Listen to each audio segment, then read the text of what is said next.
familiar with the code of ethics? Shook your hand affirmatively. All right.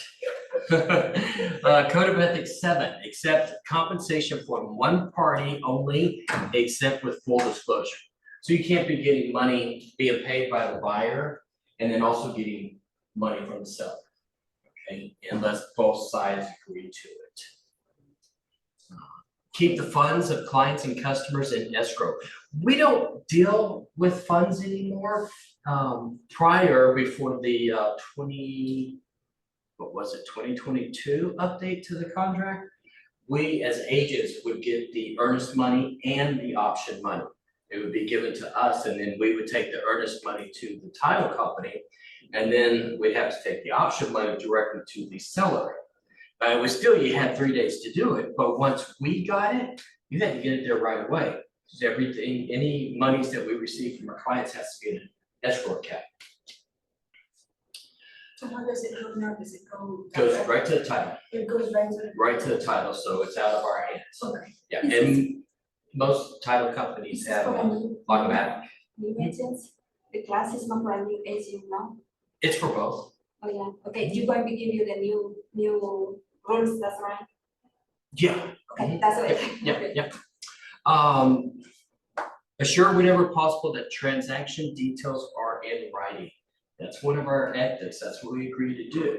No, of course, we're gonna want the buyer's representation agreement, your IABS, anything that is substantial to the transaction, you want to keep that. So if you send a text message, substantial text message like let's do a price reduction, or let's make an offer on this property, not one that says, hey, I'll meet you on Friday. You want to download those and make sure you keep them. We have to keep them for 4 years. Always make sure you're using the most current form. That's going to be your TREC forms and your TAR forms. So Mitch, do we do screenshots of our conversations, or how do you? That's the best way to do it. Just do a screenshot, save it as a PDF and upload it. Wow. Yeah, the one with the most documentation wins. Let's see, let's get in here.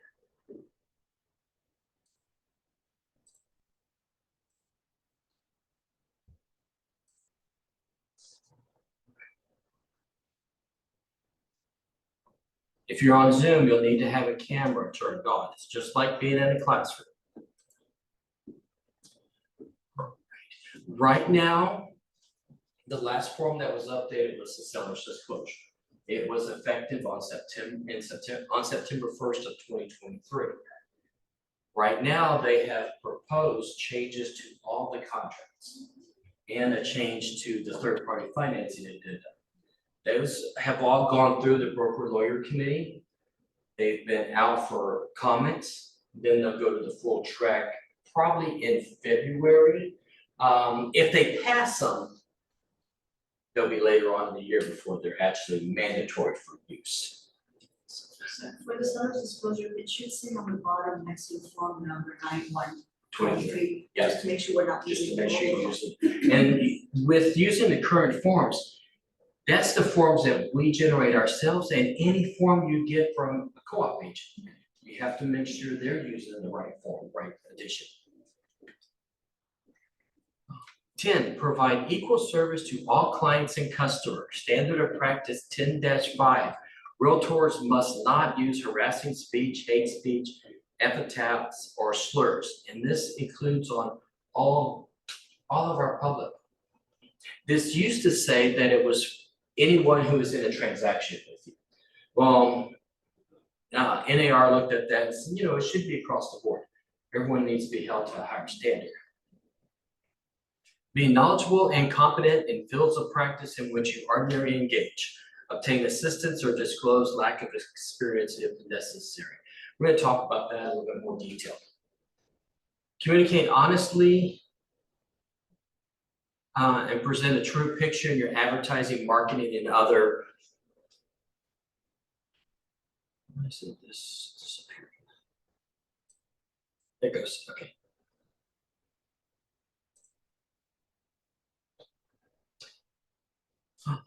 And other public representation. This is the most violated article in Texas.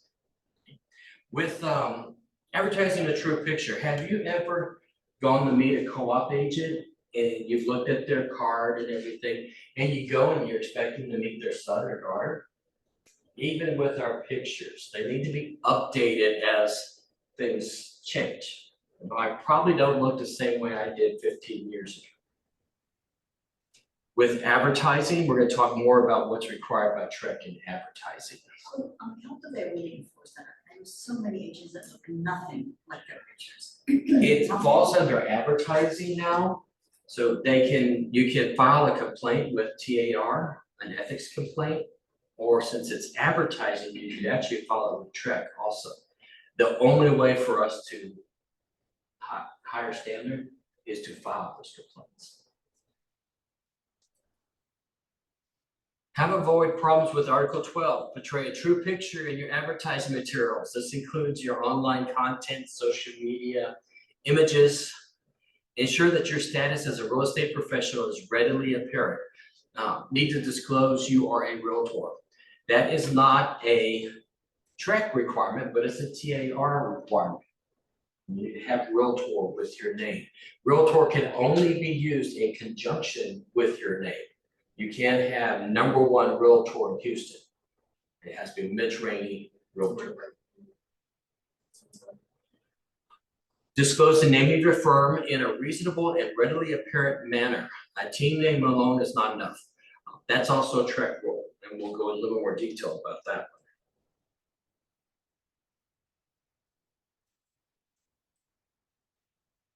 Number 13, do not engage in unauthorized practice of law. We'll talk about that more also. Be willing to be a willing participant in code enforcement procedures. I actually sit on that board for the state, and when there's a code of ethics possible violation, it goes to a tribunal. And there's 3 people that sit on that tribunal, and we're just gonna look at the documentation that was sent to try to decide, was this a violation? If it was, we'll send it forward, and then it goes to a hearing panel. That panel again is made up of 3 people, and it's just like a trial. You can bring witnesses, submit any type of documentation, and then they decide, was this a ethics violation? Now, since it's our association, we can't take your license. The worst that could happen is they kick you out of the association. Most brokers require you to be the realtor, so basically that's putting you out of business. Ensure that your comments about other real estate professionals are truthful and not misleading. You don't want to be talking bad about someone else. Do you have any more copies? I have one. Alan's roll and we can see the. You can't see them. Oh. Okay, let me try to fix that then.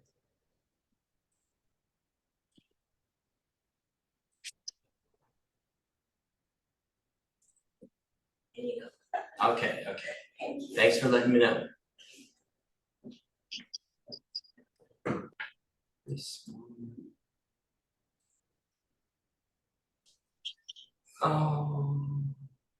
Yeah, when I see this one being violated, a lot of times it's with expired listings.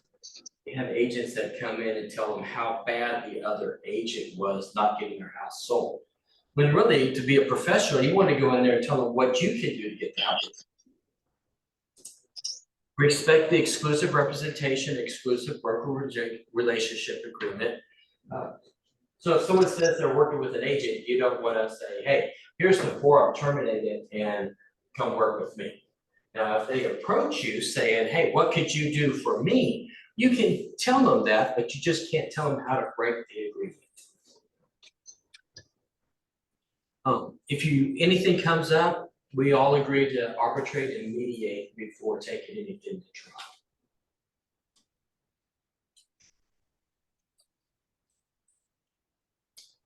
Okay, Trek advertising rules. They were effective in May of 2018. You realize it's been that long.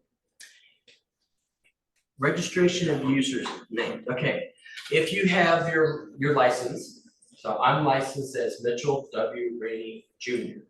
If I wanted to use my middle name, which is Wayne, I would have to do an alternative name, so I'd have to register with that with Trek. So whenever someone looked me up and they put Wayne Rainey, it would attach to my license number. That's an alternative name, or if you're using a maiden name, anything that's not your license. Now, common derivatives, like I go by Mitch, which is a common derivative of Mitchell. Like Michael uses Mike. So what happens if you have your maiden name and your married name, but sometimes you don't use the maiden name, but the license is in both, you know, has maiden and married? You want to always make sure it's using the last name that you have. The on your last name. license. Yeah. Now, you can always register an alternative name that has your first name and your maiden name. If you are licensed and then you get married and you want to change they're going to ask for documentation of that.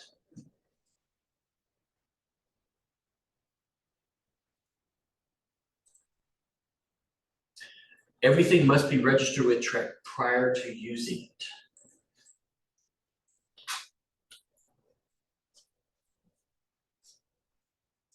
This is the form that we use. It's simple.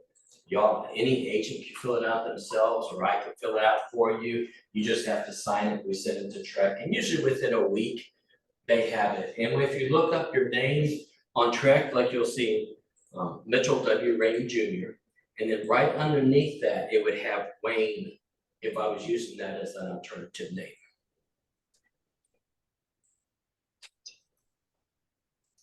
Okay, assumed business names. Now that's separate. That's my group, Dan Mitchell Realty Group. I mean, that's assumed business name. You have to have the legal right to use that name. So that means having an LLC, which is registered with the state of Texas, which you can use throughout the state of Texas. If you're just using it in a couple of counties, you have to get a doing business as filed with the county that you're advertising in, which would be Harris County, in each county that's touching Harris County. Once you have that, you're gonna bring it to me, and I license it with Trek. So if you look up Dan Mitchell Realty Group, it goes right back to Keller Williams Memorial. With this, because of the changes this 2 days ago, prior, if you were gonna get paid in the name of your LLC, it had to be a licensed realty group. But mine is a licensed realty group because I'm a broker. But if you have an LLC and you're using it only to get for tax purposes, Oh, you can Trek. tuvo que ir al doctor, There's a que le whole duele demasiado el pie. list of things that you need. Y le lo mandaron a hacer We're X-ray. almost, So, I put all that on Facebook just before this class started. When you're using an assumed business name, it must end in team or group. It could be one person or more. If I want to use Mitchell Realty Team, I could register that with the DBA also. You cannot use words like president, CEO, COO, brokerage company, associates, anything like that. This came around 2018. So often agents were using all these different names, and it made the public think they were the broker of record, which they weren't. So they need to be able to get back to the broker of record who everything belongs to. Before using it, you must have written legal authority. You must have the DBA. And if you register with the Secretary of State, you must have an LLC. Then you register with the entire state, which makes it a little bit easier. It's not that hard to do an LLC. But is that true that when I was you use it, is you use for other, it had to be only for that? Well, for the LLC to get paid in it, that LLC cannot do anything else with real estate. Yeah. No, but for example, I have an LLC, that I use for the business, I can use that for. You can use for that, payment? yeah, as long as it's not doing any other real estate, it's only getting the commission. You wanna make sure that you have legal authority to use it for a couple of reasons. In San Antonio, a few years ago, brand new agent came in. He wanted to use his name, Realty Team. Well, when he did a search, he found there was another team already using that name. Only thing is, that team had never licensed or registered the name or got an LLC. He got one and then had a lawyer send them a cease and desist letter. This was a high volume team that had been in business for several years. Because they never did the legal part of it, they had to quit using that name, change all their marketing, and he got the benefits of all their advertising. Make sure you're doing that and check it before you go ahead and license it. Costs you money. And always you can bring it to myself or to Michael to look at it before you make any So changes. they didn't have legal authority, that means they did not register with the Secretary of They State. didn't get a DBA or register it with the Secretary of How State, were they they just allowed started to using use it. They just started using it. That's illegal out of the way. Right. Yep.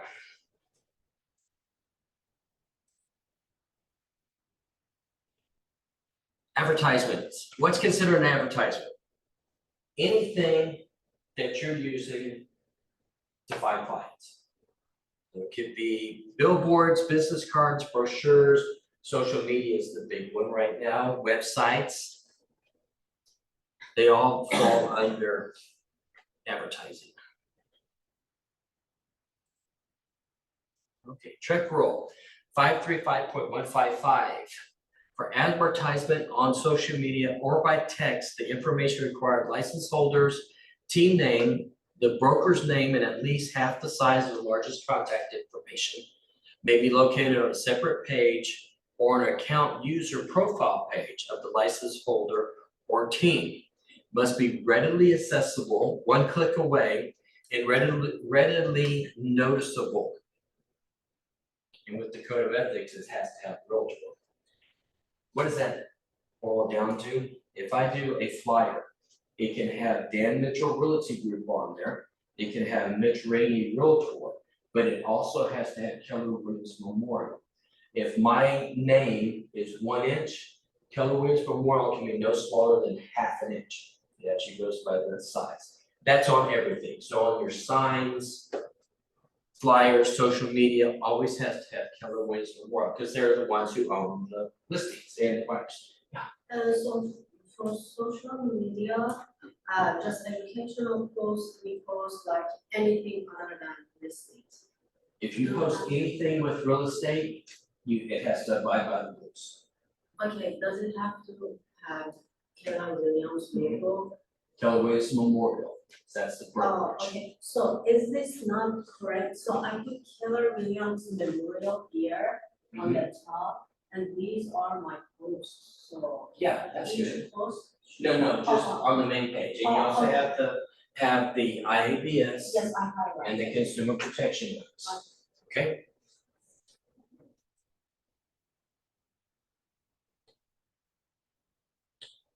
Trek, last year, it made it a lot easier to file advertisement violations. And you can go online and fill out a page, send them the proof, like the links. And what they've done is they have a group that's just doing advertisement. So they're gonna go and check it out, and if someone's in violation, they're going to contact them and say, hey, this is in violation, this is what needs to be done. And they're giving you, I think, 30 days to correct it before they're going further, like with a fine or anything like that. When your license comes due every 2 years, what I do is go in and do just a search. I'll put your name in, real estate, and see what pops up. So any website that you have control of has to be compliant.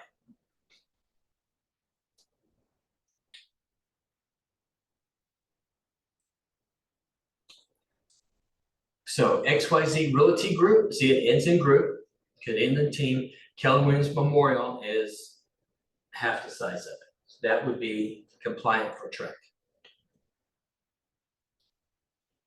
Social media websites must have the IABS, most current one, completely filled out. and the consumer protection notice. Consumer protection notice was updated last year. So the one you're looking for is CN 1-5. Actually, it was updated twice last year, which it hasn't been updated in What's 10 the- years or more. What's the number? CN CN 1-5. 1-1? 5. Now, with the IABS and consumer protection notice, you can go onto HAR under your account and it gives you the links. So you can just put those onto your social media, your feed, and your websites. And if anything changes, they're automatically changed. The IBS and what's the other one you said? Consumer protection Consumer notice. protection. If you use the one that's with HAR, it's so much easier. You don't have to worry about every time something changes, going in and updating it.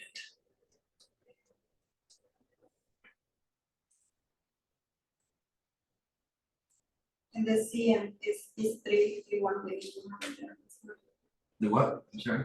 The CM one is the same or is different? Consumer protection notice Or is the the consumer, CN. or it's just Yeah, changed? Okay, Yeah, got yeah. it. Mhm. Mitch, can you clarify something just to make sure?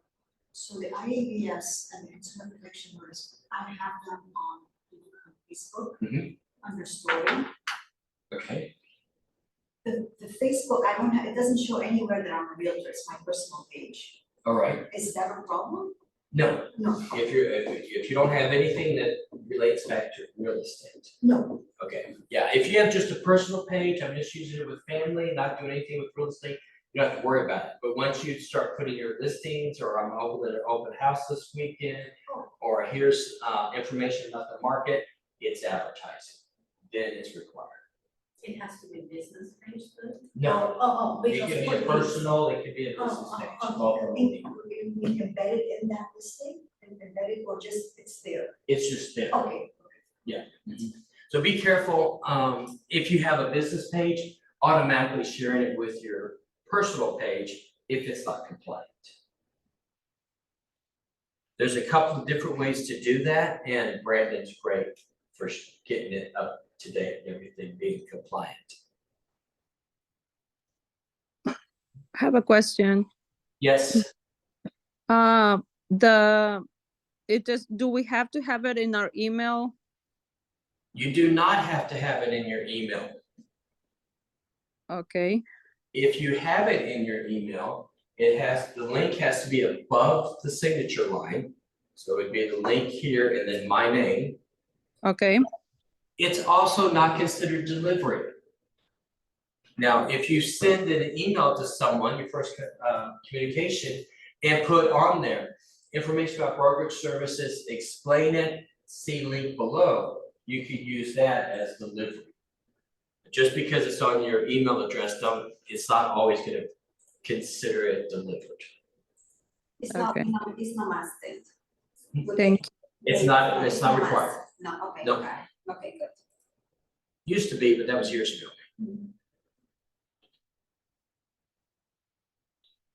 Realtor can only be used with your name.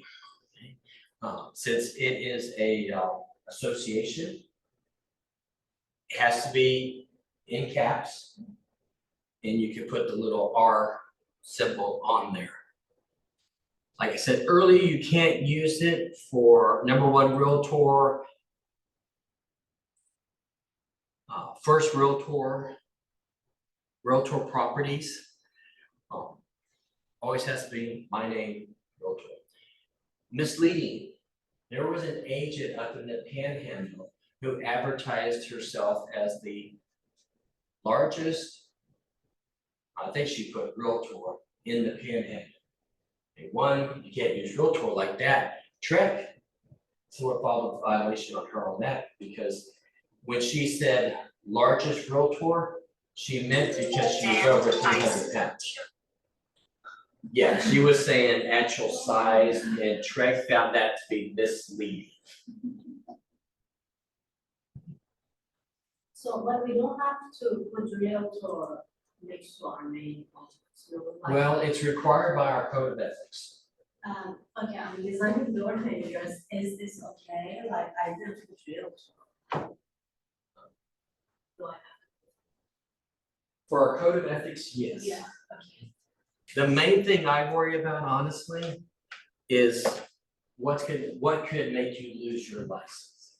Trek doesn't require it, but as the association, they want it on there. And who has to abide by the code of ethics? Do all sales agents in the state of Texas have to abide by it? Yeah? No. No. The only time you have to abide by the code of ethics is when you are a realtor, when you're a member of the association. Most builders, if you work for them, they don't want you to be a realtor, because at that point, you fall under the code of ethics. Yeah, so using the name is also a way to show that you've got higher standards than someone else who may just be a sales agent in the state of Texas. And to be a member of HAR, you have to be a realtor. That's what all the renewals were just this month.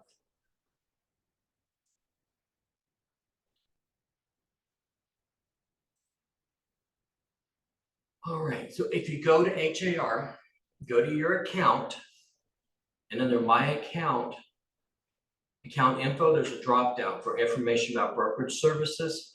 Once you click on that, this screen's gonna pop up. Here's the link for your IABS. Here's the link for the consumer protection notice. You can actually just copy these and embed them onto your websites or social media. That's when someone clicks on it, it's automatically the newest one. You can also go here, and if you were to click on this information about brokerage services, it's gonna give you a hard copy, all filled out. If anything changes at the brokerage, then it automatically changes there.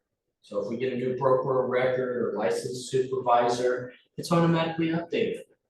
Do we have to sign the IBS? No, it already has your name on it. Oh, okay. Yeah, all your information is on there, all the brokerage information is on there. Consumer protection notice, since it was updated, it's automatically updated. Makes it a lot easier. We used to have to actually take a picture of it and put it onto like Facebook. Then you had to remember to go in and change it all the time.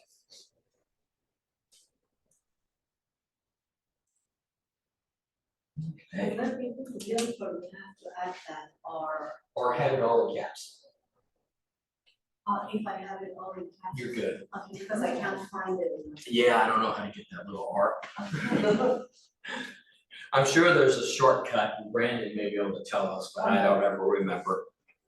Alright, so we are allowed to sell real estate in the state of Texas. What Texas did though is like, it's huge. You know, there's like 4 countries in Europe that would fit inside of Texas. That's a lot of area to know. What Trek said is, okay, brokers, y'all need to make sure people are geographically competent. What we've done here is said that we'll allow you to work in any county that touches Harris County. It's gonna be Harris, Fort Bend, Brazoria, Galveston, Chambers, Liberty, Montgomery, and Waller counties. If you're going anywhere outside of that, you have to have written permission. Now, we're leaving it up to you to decide, are you geographically competent to sell in all of those areas? Does anyone know where the Gulf Intercoastal Waterway is located?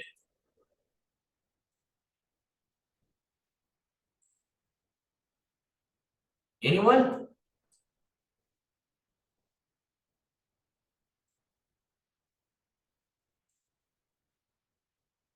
I can see your lips moving, but you're muted, Myra.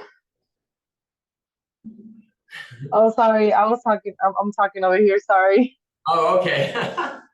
Thank you for acknowledging me, though.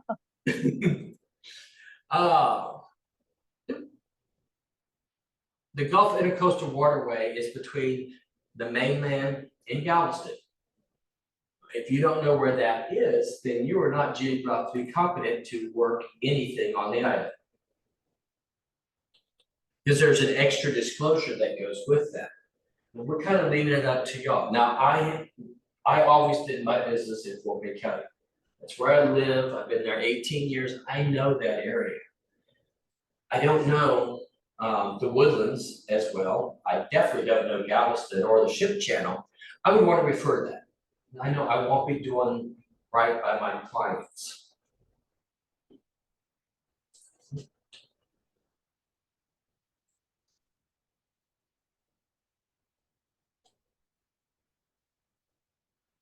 It is the obligation of license holder to be knowledgeable and competent. What they're saying is you need to know what's going on in the local market, what's going on in the state, what's going on nationally. What was the big thing that was passed in November this last year? We all had to vote on it, and it really affects. Yes, the homestead exemption. Yeah, it went from 40,000 to 100,000. So I don't know about y'all, but my taxes went way down. Plus, we were able to get 65 exemption. Those are things that you're expected to know. That's basic information. Also knowing what's going on locally. Do you know where there's major road construction happening? You know where there may be zoning? Always using judgment before performing any brokerage activities and be educated in the characteristics. Geographical competency. I think it was first of 2023, there was a TREP complaint. A gentleman from Houston sold property in College Station. Once his buyers moved in, they find out that the road behind them is being demolished and they're expanding it to 4 lanes, which would come right up to their property. Well, that buyer knew nothing about it, filed a TREP complaint. They had been having public hearings on that road expansion for 5 years. It's common knowledge in that area that agent should have known. The agent's defense was, well, I don't know that area. Well, the agent is also now paying $5,000 to TREP.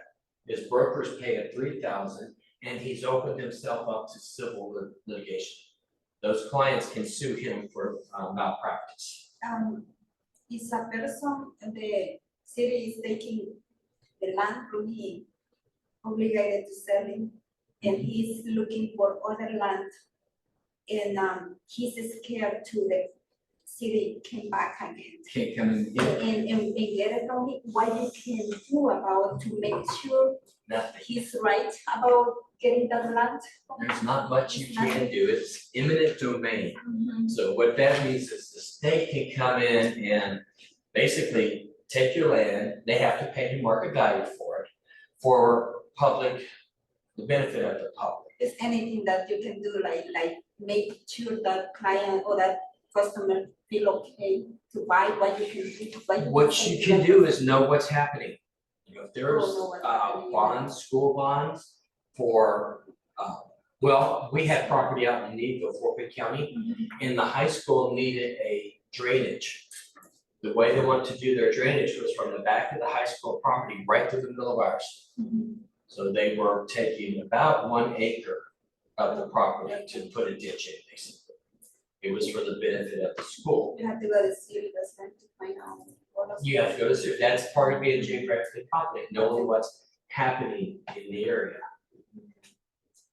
I was online, but I'm commending participating. Well, thank you. Do you have an extra brochure? Or I think I have one left here. I'll come around. Okay. Interrupt. So, do you have any websites where we can go get this information? Texas Department of Transportation, you can go to. Your city websites. Your, what am I thinking here? If they go.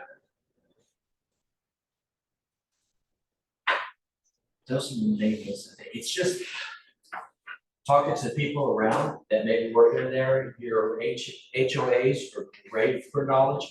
A lot of information you get on HAR. Have you all noticed on HAR? Down on the lower right-hand side, it says ETJs. You've always looked there to find out if something was in an ETJ or not. That all changed with the recent change to water disclosures. Right underneath that, it says PIDs. Our industry, our association has gone to all of the counties and tried to pull all of the public improvement districts and put it onto the website, onto HAR. So you need to look at that to see if it happens to be in a public improvement district.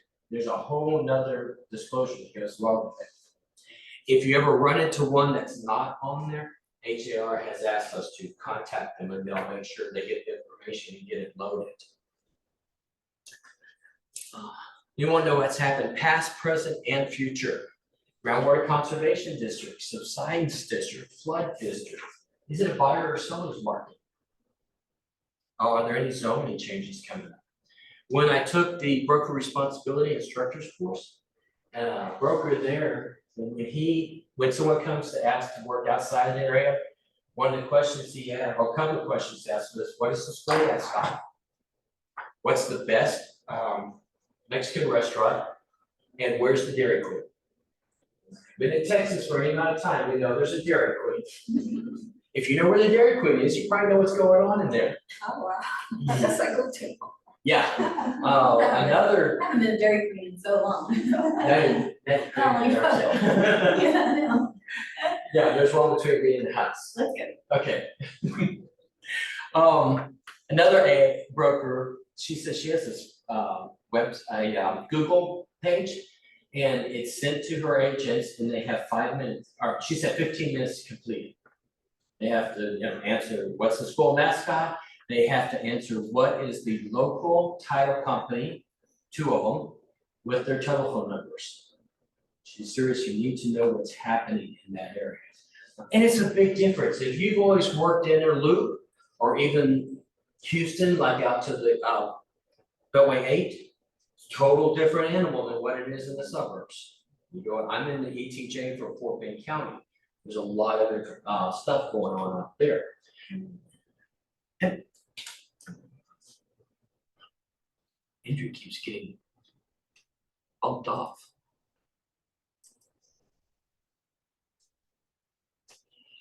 Do you all know what counties are in the subsidence district?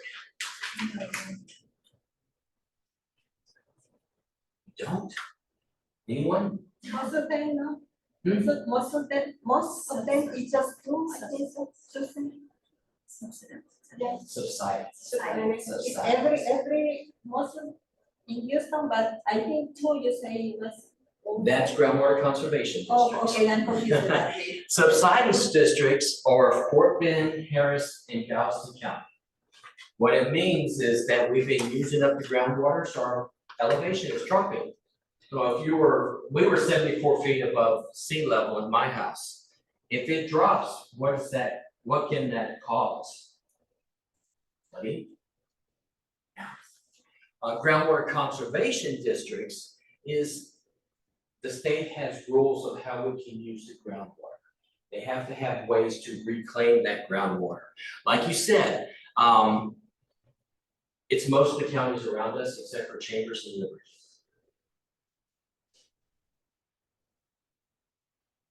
You know the rules for remodeling in Harris County.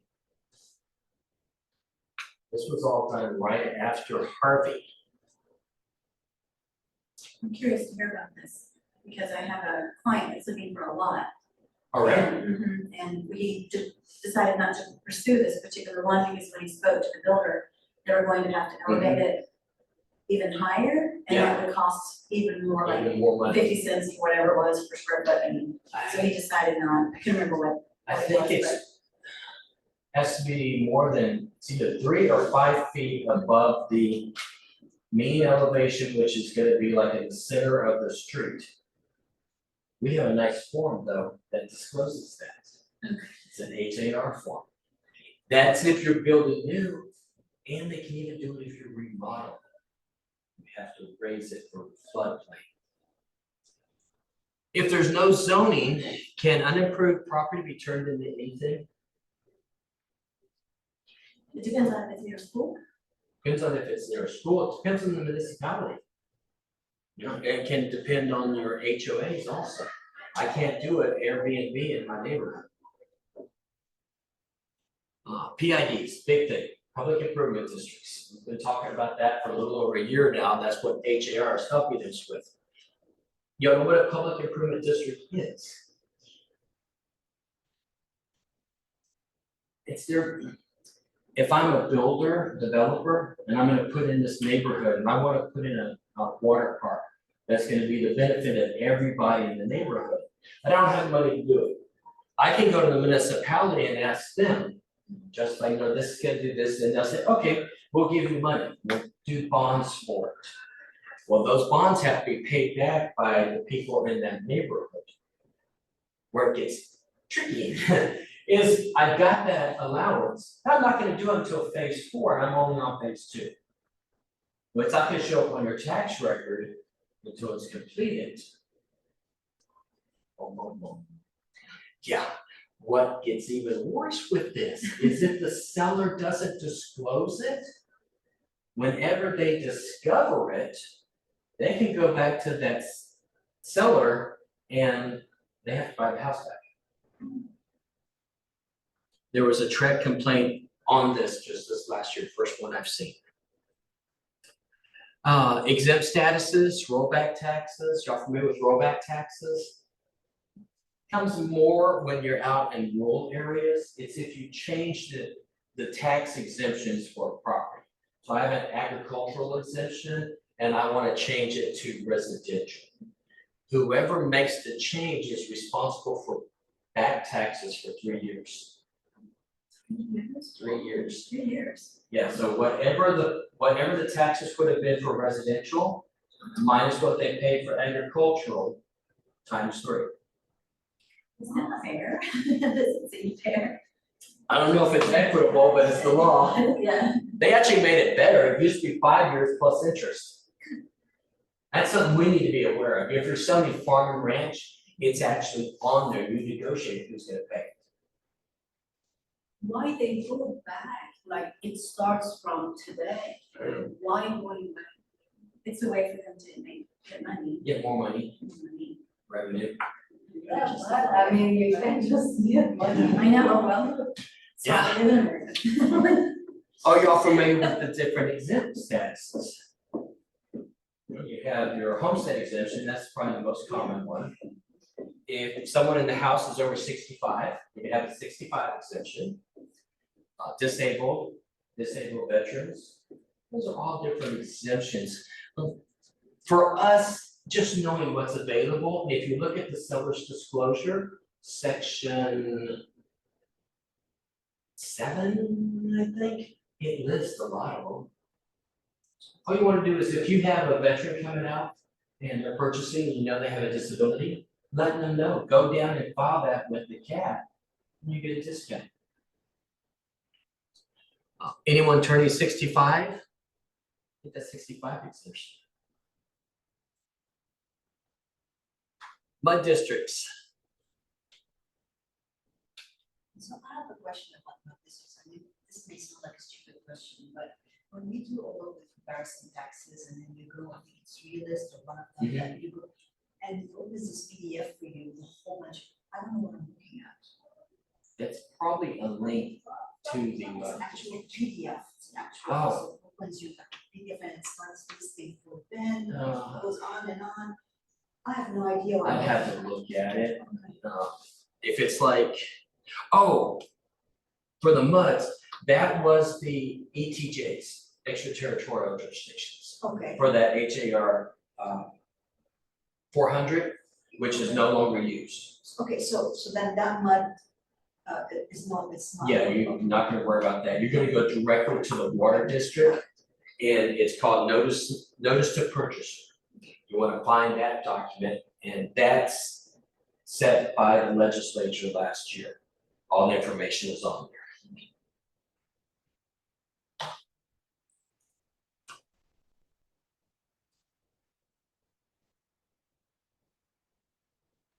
With the MUD water districts, the seller has to disclose to the buyer if it's in a water district.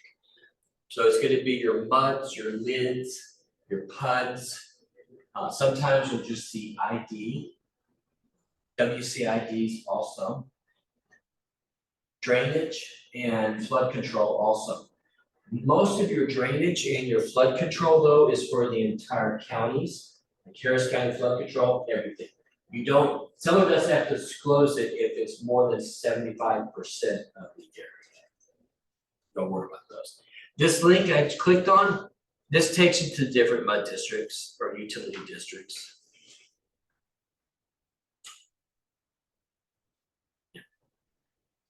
It's a way to find the information and get the links.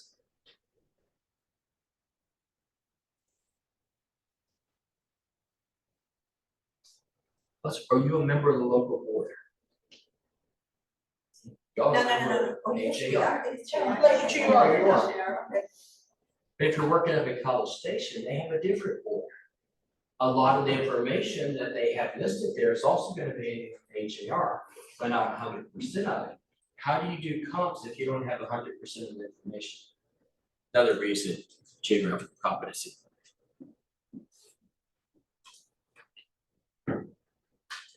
Groundwater and subsidence districts. Why it's important? Houston land is lowering.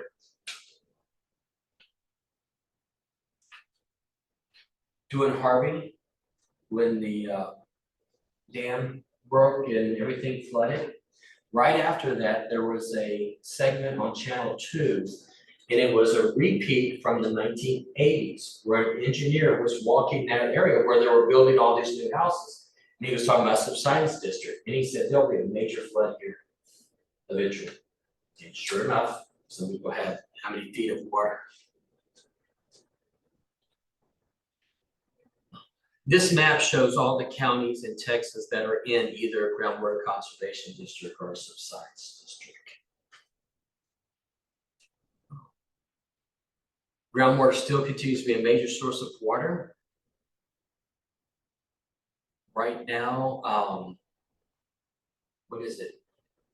With the way our population is growing, we're gonna need even more water than what we have.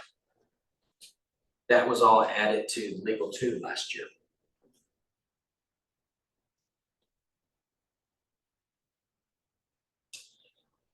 Then we have clear cooperation. This is part of NAR, and it's just saying that if we take a listing to get the best price for our clients, you want it exposed to the most amount of people. And the best way to do that is through the MLS. So if you take a listing and you do any public marketing, which can even include putting a sign in the yard, it must be on the MLS within 1 business day. Any flyers, anything on your social media, even if the client doesn't, it must be on the MLS within 1 business day. What HAR did for us is put it as coming soon. You could put it on coming soon, and then it's shown on the MLS, but it's not shown on har.com. You realize the difference between those. So can you clarify that? Because it's always Okay. confusing. The MLS is what you and I see. har.com is what the public sees. So if it's on the MLS under coming soon, only agents see it, not the general public. During that time, we can't take a contract on it, we can't show it. But everyone can see that it's gonna be available eventually. It can stay on there for 21 days. It does not have to have pictures. You get it on there, and it covers that critical operation. You also, if it's not gonna be, yeah.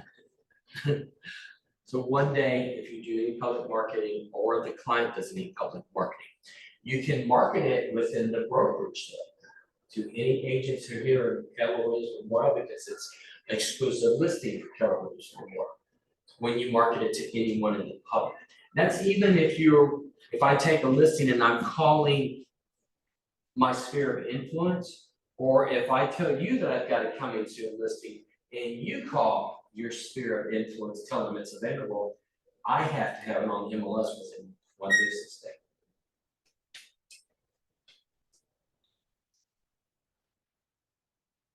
This is something that's come up just recently also. They may modify this rule. Personally, when we have 40,000 agents in the city of Houston and HAR, That's a lot of people to see this. If I'm putting it out there and not marketing it, what's the chance of getting the best offer?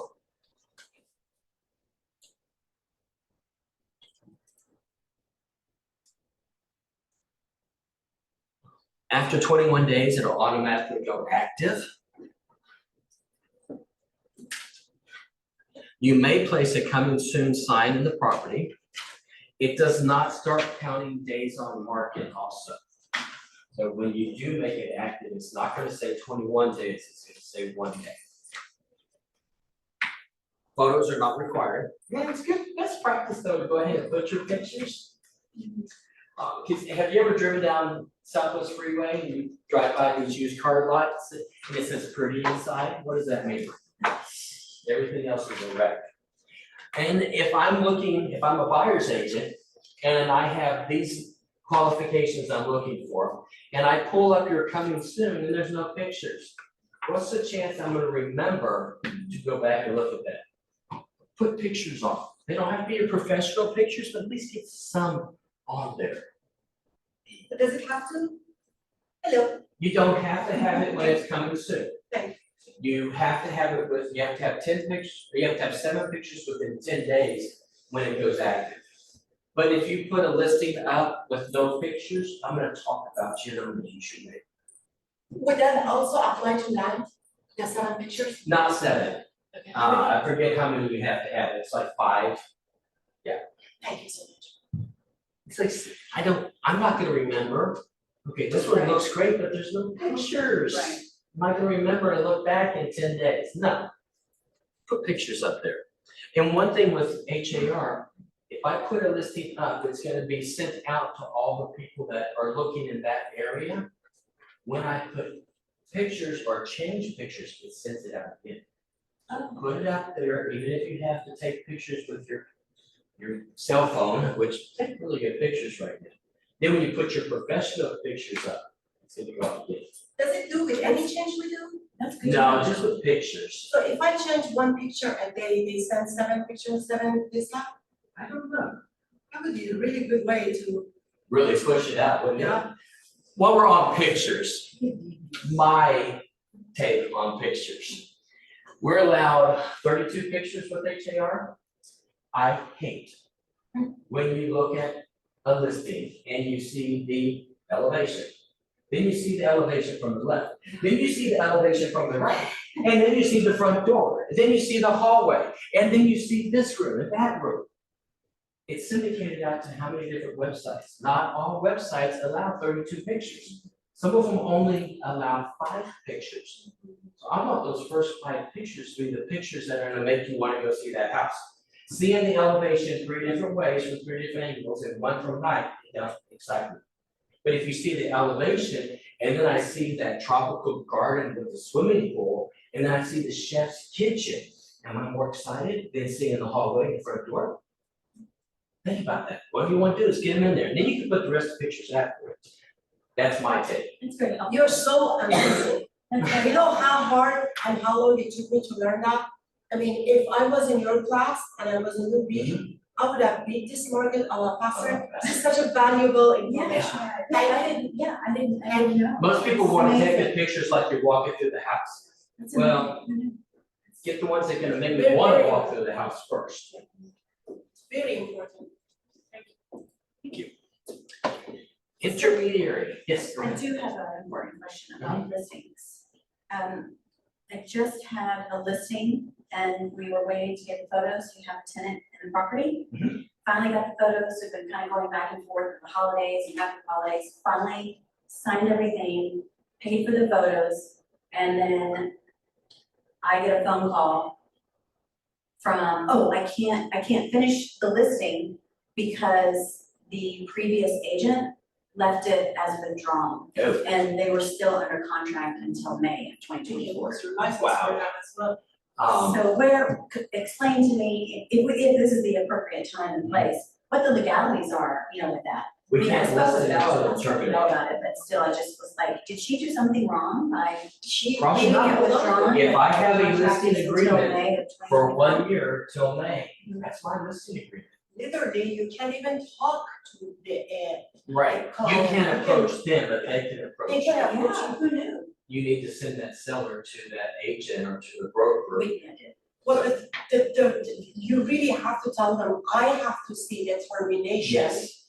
and the terms of it Yes, before you can actually put it on MLS. We're just gonna wait until, till he May, wants to wait until May, because the tenants are in there, the tenants will be out, okay, maybe not. Yeah. I'll ask him. ask them, you'll be hitting, you'll be missing. But you spend money on Yeah, that. I'm sure. Yeah, you've already spent money on it. You should have done this way Yeah. before. What's the suggestion about the picture, less pictures? That's right? No, No. making sure the first pictures are the pictures that sell the house. First five. First, at least the first 5 are the ones that are gonna sell the house. Very important, very valuable information. I did not know that till many years. I wish you were the teacher. Yeah, okay. Oh, while we're talking about listings, when you put the public remarks, have someone else read them. Sometimes they're lazy, I used to have a file, there was one that said tenant lives till end of month. Another one was, Was it me? no, I It think. sounds like me. Another one said, walk-in master closet with children and playset. That is a huge walk-in closet. We didn't look at it because my clients already had children, so they didn't need any extra.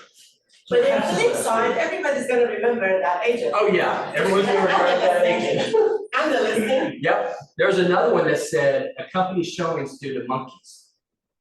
That one was real. What was that? Yeah, Due they to had, monkey, they have monkeys. they had monkeys in the house, so they had to be a company show. Oh, this is amazing. That one was fun. I really like the one, tenant lives till end of month. It's like, that's a The serious. tiger thing. house was my listing, The which one? the tiger house, with the tiger, Oh, really? and the news. Really? Wow. So that's the story.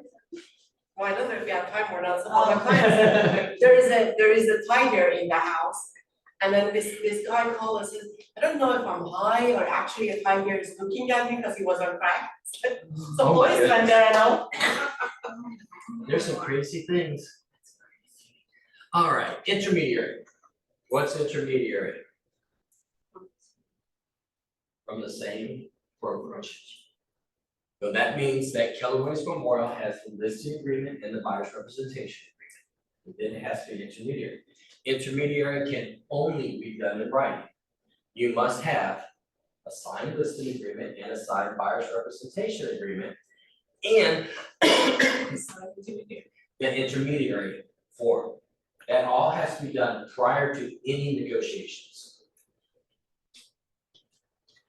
So when he says form means that you have to have permission from the broker that you can represent that. And you Yeah. should know what intermediary means, because that can get you seriously in trouble. Yeah, and we only do intermediary with assignments. Okay, without assignments would be, it's my listing, I have a buyer come up, I did a buyer's representation agreement with that buyer. So I'm without assignments. At that point, I can't give advice to either side. I can't even do, I could do a CMA, but it has to be the one I give to you and to you. You ask me, what's common for option period?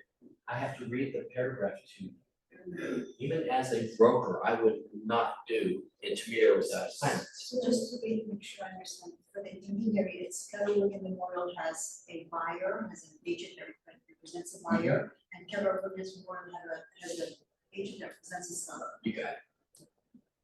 And this, it has to be in writing, but I don't understand what's the problem, since they're different sales agents. Remember that the broker owns it. Right. So it's really with the broker. And with intermediary, the broker cannot give advice to either side. You're still gonna represent the seller, you're gonna represent the buyer, but Michael or myself cannot come in and say, hey, don't accept that because I know she'll give another 10 grand. Something like that. So assignment, is it the buyer contract, seller, is that that? It's the buyer's representation agreement and the listing agreement. And the broker is saying, you'll represent the buyer, your client that you've been working with, you're gonna represent the seller. Now, if it's a buyer that is not represented in she gets it as a listing agent, we're gonna wanna assign it to somebody else. So we may ask you to take that buyer. And then it's with assignments, y'all can give advice, you can really represent that person. If you've taken a listing, how much information do you have? And how much trust have you built with that seller? And all of a sudden you say, I can't give you any advice. Is that your fiduciary? But there is no third form, it's just a listing contract. No, there is a buyer. third form, there's an intermediary form, and it spells out. It's gonna be with assignment, who represents the seller, who represents the buyer. That's, if, is it at the same time we sign buyer? No. Or this, oh, no. No. If there It's is when an you're- offer. When from- you go to do it, well, you're gonna see intermediary on 4 different forms. The first one is IABS. Okay, it introduces what intermediary means. And then the listing agreement, the buyer's representation agreement say that, if it comes up, I'm willing to entertain the intermediary. Or they could say no, and then you can't show anything. And then that last form is saying, I understand and I agree to move forward. Okay, Yeah. when it comes to submitting. When you come to submit an offer or even negotiate. Yeah, so if you go out to show a property as intermediary, you can go ahead and get that form. And then I can call that listing agent and say, hey, it's possible intermediary, they sign it, and then we start talking. It can only be in writing.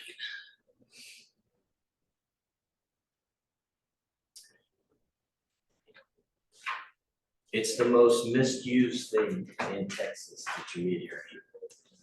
Working with buyer clients, documentation that customer does not want to have representation. This is if I have someone come to my open house and I ask if you represent it, and they say, no, do you want to be represented? No, I'm an investor, I bought hundreds of homes, I don't need an agent. So then they're a customer. I'm only gonna give them an IABS and disclosure of representation, which is the 1417. I also want to have it in writing. So I may follow up with an email, just saying, do you understand, I will not represent you. I represent the seller, anything you tell me. And then there's no advice. You have to give material facts, and you have to still treat them fairly. Can't mislead an organization and treat them fairly. What happens to the commission if you're a listed agent? Okay, it's person. You got it. The agreement is for whatever you have in paragraph 5. Now, most agents will cut it and go back to some. Remember, you're gonna be doing a little bit more work. Working with the seller customer, first sale by owner, you're gonna do the IABS, and you're gonna do the representation disclosure and the registration between broker and owner, which is the 2401. That form spells it all out. This is the prospect, and they agree if they're gonna pay you or not. It's on the 2401. And again, then there's no advice, material facts, treat all parties fairly.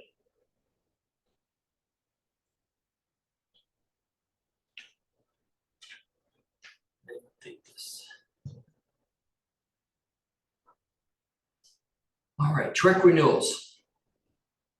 It's every 2 years. I renewed my license yesterday. It expires on the 29th of February.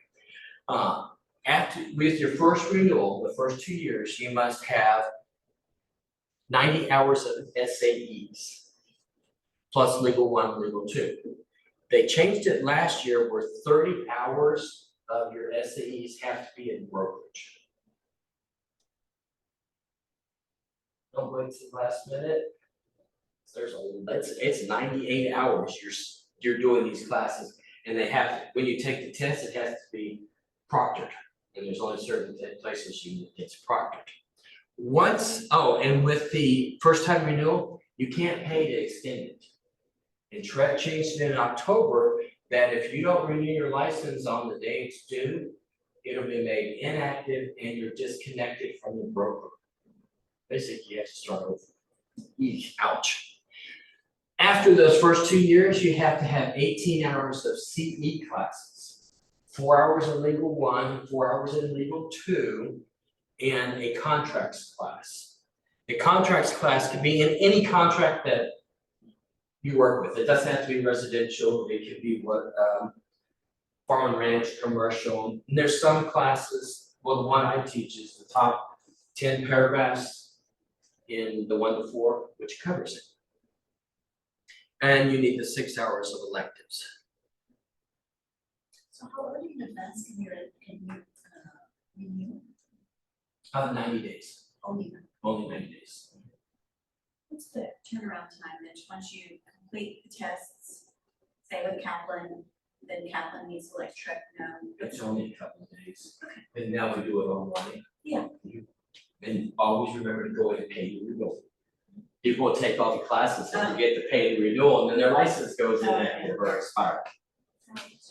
You can start taking the classes. There has to be 1 year between them, so if I took legal 1 today, I wouldn't be able to take it again until 2025.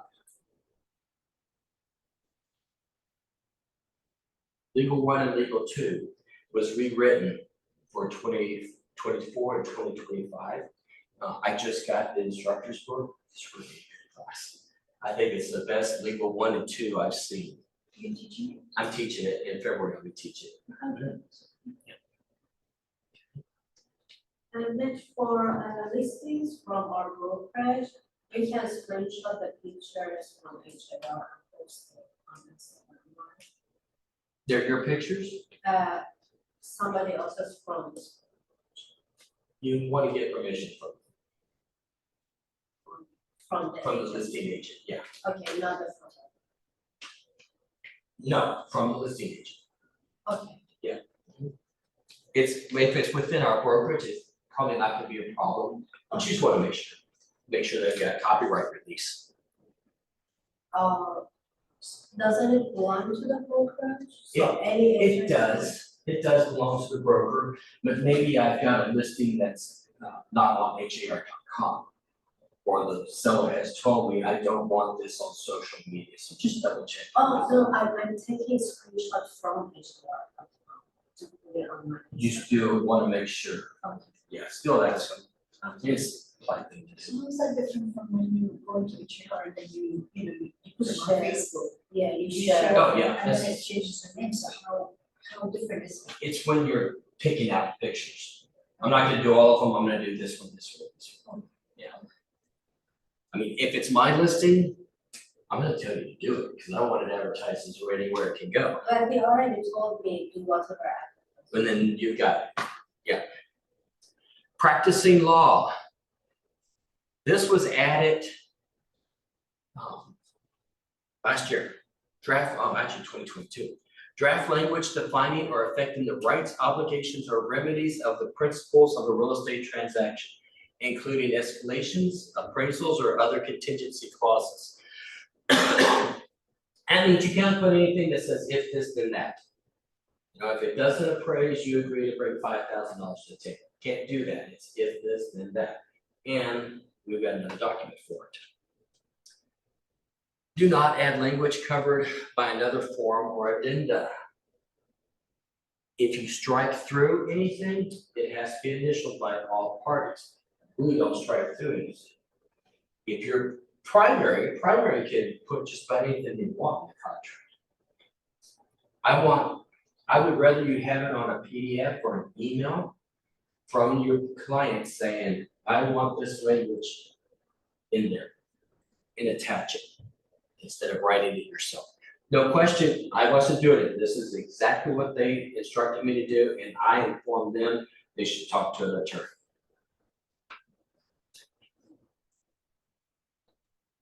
Special provisions. When I first started, there was probably 10 or 12 lines available. Now it's down to 3. They're really saying we don't want y'all practicing law. All right.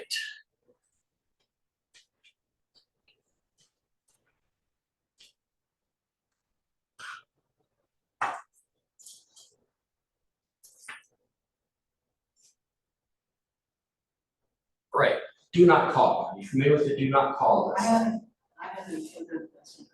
Can I ask? Yeah, So, if you have a number from someone Mhm. who called, Okay, and then you just wanna send them Happy New Year without any intention of selling your business, just wishing them Happy New Year if they contacted you at the first place. at the first Call place, me, yeah, and text them. then you have, I don't remember how many months it is. There's a limit, you can't do it forever. So they contacted me 3 weeks ago. You can send them a happy new year, you can give them a call. Yeah, they've initiated the business relationship. Okay. Cold calling, that's unsolicited calls. Expired listings, can you just call them? I was stuck calling and then I said, no, I can get in trouble. Yeah, you wanna make sure they're not on the do not Yeah, call I list. didn't know how to do it. We've got a form for it, it's in there. Okay. If you're selling a service to a person, are soliciting an opportunity to provide any services. Code clause can include, but are not limited to listings, any type of agency relationship. Established business relationship exists with the person who was a party to a transaction with the company within the last 18 months. Immediately preceding the cold call, or has made an inquiry with the company. So since they reached out to you, you have 18 months to communicate with them unless they tell you stop. Yeah, so I sent the message, I was like, oh my God, what did I do? You're okay, they contacted you. When you're doing your open houses, do you have a sign-in form? Make sure that sign-in form says on there that you have permission to contact them. I use the Open Room Pro app. Is it on there? I have it. Look at it, Do that kind of sign. look at it. It's new. Then that's, they're establishing that business relationship so you can follow up with them. Text is added to obtain information that may be used directly to solicit a sale of a consumer good or product. So you've got the federal and then Texas ads, so that would be, I guess, when you're calling the neighborhood to say, I've got an open house.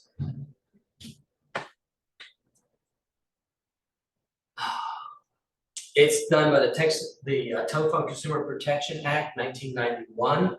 It's a primary federal law. TCPA regulates it. Therefore, any person, business, or entity that conducts telephone solicitation should comply.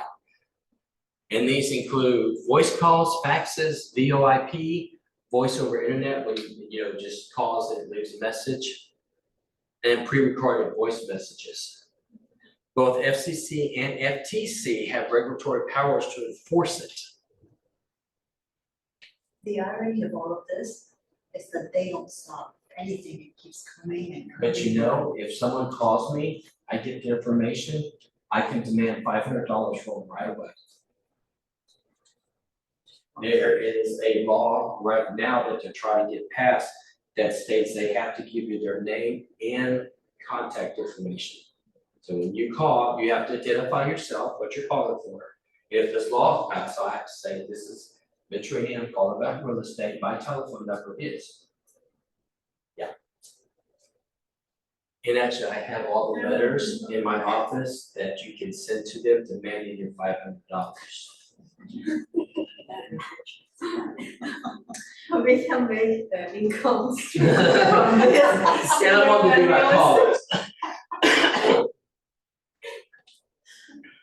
The fines for DNC violations, FTC fine can be up to $43,790 per call.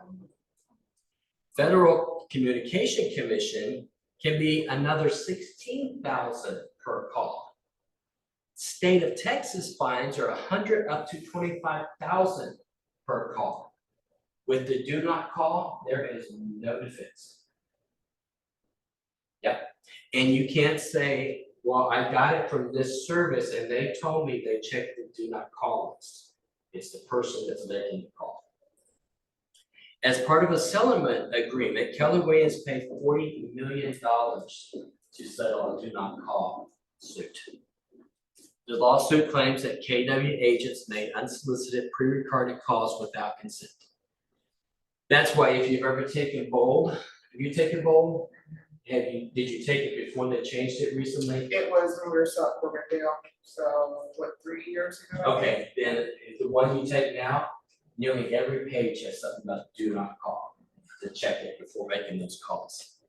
And Mitch, do the agents easily have access to the? Okay. Agent assumes the risks of calling, it's part of our policies and procedures. Can you call a FISBO? You can, if you have a client that's interested. You actually have to have a client, you can't say, I have someone that may, and you don't really. Can you call expired listings? Yeah, if they're Keller Williams Memorial within the last 18 months. Sorry, for fiscal, what if we wanna, just do some presentation that we get the listing? We cannot call them. Not if they're on the do not call list, Oh, knock on the door. okay. Oh, we can. You can knock on the door. Okay, Yeah, it's just when it comes to phone calls, text messages, those type of stuff. So I get like land voice, I use that. Mhm. And so when I get expired leads, I can't call any of those unless they're listed by Keller. If they're on the do not call list, you can't call. Oh, okay, sorry. If they call you on the property desk, you can call them back for 3 months. Call someone who called about my listing, up to 3 months. Call a visitor to an open house who provides the number on a sign-in sheet. That, they say, is unclear if it establishes an inquiry. Best practice is to have that on your sign-in sheet. So there's no exact rule or timeline there, cause I have. Well, if it's if they decide it's an inquiry, you have 3 months. Well, the open house one, Yeah, that's kind of out. because as I was moving my binders here, I found an old open house sign-in book, and I'm like, maybe I'll start calling these people, you never know. It would have to be within the last 3 months. Okay, If they're on the do not call. If they're not on the do not call list, you can call them. Can an unlicensed assistant make those calls? No. Has to be a licensed agent to do any type of advertising calls. I received a call that somebody was soliciting, I was selling my pond.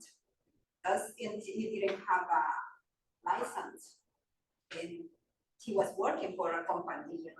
Well, then she is practicing real estate without a license and she could go to jail for a year.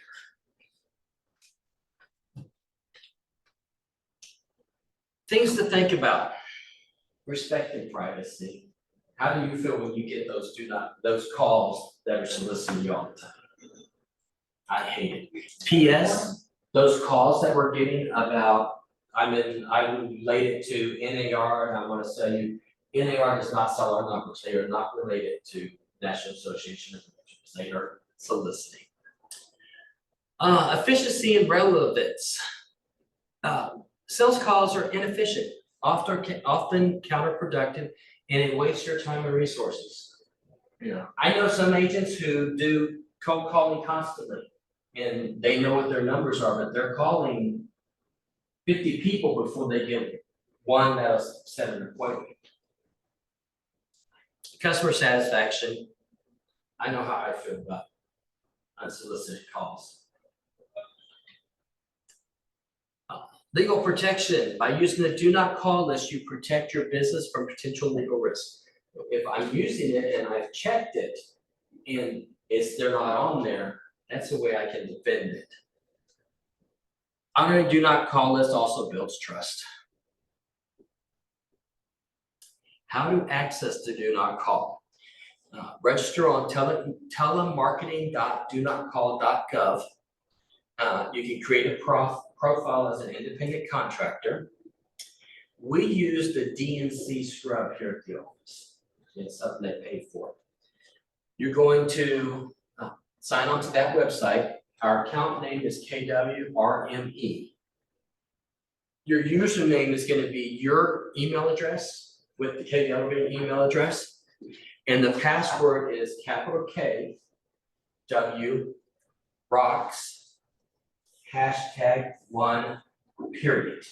You have to have that period, I always forget. That's how you can access the one that we have here at the office. And our agent services just set everybody up with it. So that K for the password is capital. It's capital K, uppercase K, lowercase w, ROCKS. Any questions?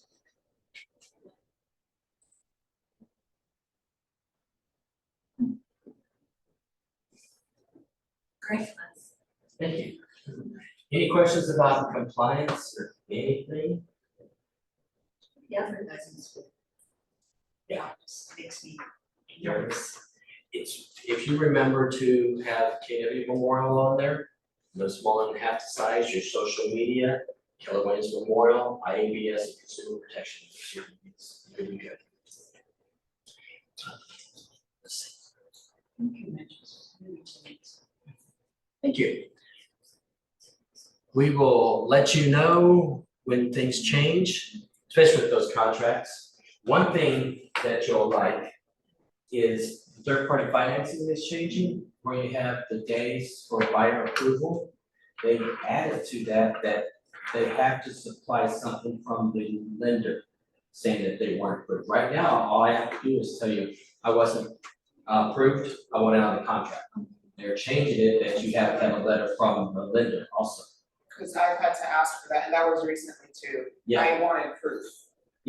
You can ask for it, but per the contract, they don't have to provide it.